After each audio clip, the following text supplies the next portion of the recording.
Um robô substituiria o seu namorado?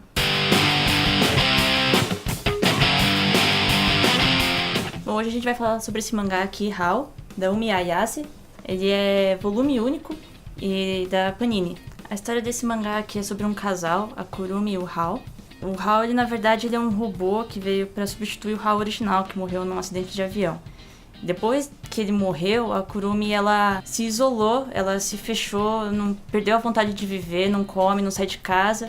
E o avô dela, como estava muito preocupado, ele ouviu falar de um tratamento feito com robôs, com aparência humana. E o avô da Kurumi mandou o Hao, o robô, para substituir o Hao antigo, para ver se a neta dele conseguiria se voltar à vida de alguma maneira. O robô, ele tem exatamente a mesma aparência do Hao, ele foi construído para exatamente isso, com essa missão de salvar a Kurumi.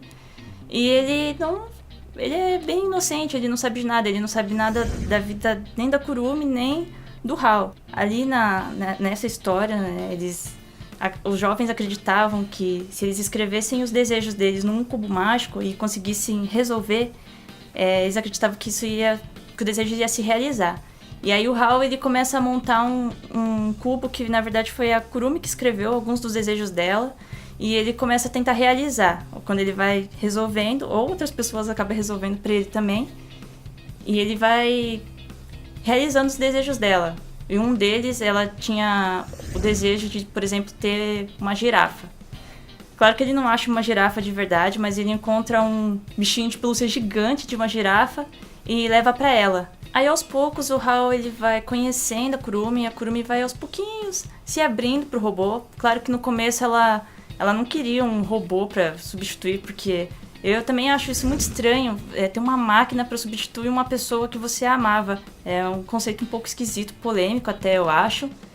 Mas a história, eu acho que ela, apesar de ser um assunto um pouquinho incômodo, eu acho que ela aborda de um jeito um pouquinho interessante, que no comecinho, por exemplo, o Hao, quando ele vai conhecendo as coisas, ele recebe um cartãozinho, que é como se fosse um cartão de crédito, que ele aponta assim para as coisas, tipo, aponta para esse Eren, assim, e ele mostra o preço, e ele pode ir lá comprar e já recebe tudo na casa dele. Então ele, na inocência, ele começa a apontar para o céu, começa a apontar para as pessoas, e ele vê que o cartão mostra que eles valem 0 iene. Então esse 0 iene, na verdade, seria as pessoas não têm preço, são coisas que não podem ser compradas, ou que elas não valem nada. E quando a gente vai conhecendo um pouquinho mais sobre o passado do Hao também, quando ele era criança, ele trabalhava numa coisa muito perigosa.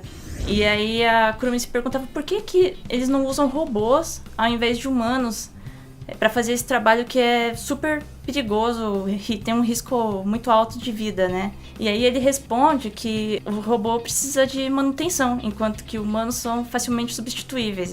Você pode morrer um, ele contrata outro e pronto. Essa história, ela traz um pouquinho desse questionamento de máquina substitui o humano, se máquina tem sentimento, se é possível você se apaixonar por uma máquina, se substitui um ser humano. E o final dessa história, não posso falar muito mais porque senão eu vou spoiler, mas é surpreendente, é muito legal, o fechamento assim da história, ela não tem pontas soltas, ela fica bem fechadinha. Esse mangá, na verdade, é uma adaptação de um filme, de um anime que tem duração de mais ou menos 1 hora, do Estúdio Witch, que ele é o mesmo do Shingeki no Kyojin, então você pode esperar aí uma animação muito bonita, muito bem feita, super bacana. E ele é de 2013, assim como o mangá também é de 2013, e a Panini lançou nesse ano, em 2017. Então é isso, Hao, volume único da Panini, eu super recomendo, muito bonita a história, um pouquinho triste, mas vale a pena. E é isso aí. スイッチオンはベンゼントーストパニーニの提供でお送りしました。